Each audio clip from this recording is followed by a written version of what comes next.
తెలంగాణ రాష్ట్ర ముఖ్యమంత్రి అయితే బలహీనం అయిపోయినట్ట అధ్యక్ష? అట్లా అనుకుంటుర్రా? ఓపిక పట్టిన అధ్యక్ష, నేను మర్యాదకుంటున్నా.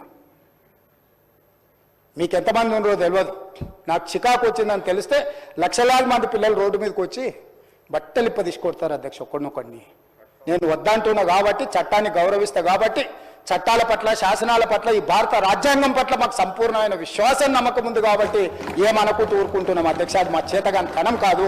చంద్రశేఖరరావు గారు నీ పిల్లలకు చెప్పు, ఇది మంచిది కాదు, నువ్వు అనుకుంటున్నావేమో ఇట్లా ఏదో చేస్తే మానసికంగా కుంగదీసి దెబ్బతీసి రాజకీయంగా ప్రయోజనం పొందుదామని నువ్వేమైనా కలలుగా అంటే నువ్వు అనుకుంటున్నావేమో. అట్లా కుదరదు చంద్రశేఖరరావు.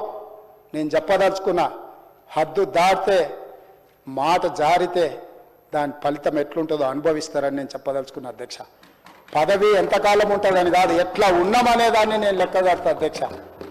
ఆత్మగౌరవం చంపుకొని పదవి కోసం లాలూచిపడి దిగజారే రాజకీయాలు నేను చేయను అధ్యక్ష. ఉన్నంత కాలమే ఉంటా, నిటారుగుంటా, నికార్సుగుంటా. ఏది పడితే అది మాట్లాడితే ఇక నుంచి ఊరుకొని నేను చెప్పదలుచుకున్నా.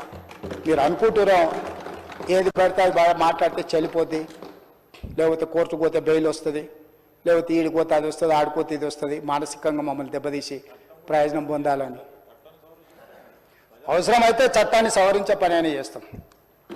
ఏం భాష అధ్యక్ష? ఒకసారి మీరు చూడండి అధ్యక్ష. ఆడపిల్లలు ఆ రకమైన భాషను వాడి ఆడపిల్లలే వాళ్ళ ప్లాట్ఫామ్లలో పోస్టింగ్ చేస్తే ఇది మంచిదా అధ్యక్ష?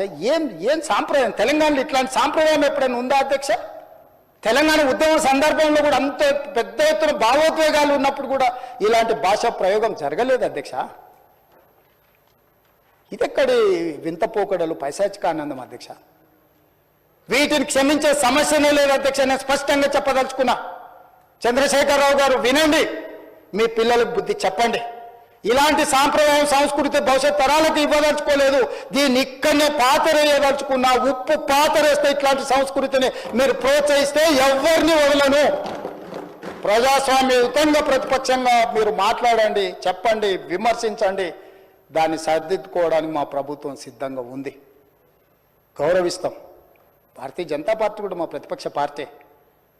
వాళ్ళ కేంద్రంలో అధికారంలో ఉండరు, ఆ అధికారాన్ని మనం రాష్ట్రానికి ఉపయోగించేదానికి చేస్తున్నాం.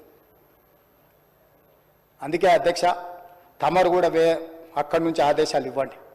దీని మీద చర్చ జరగాలి.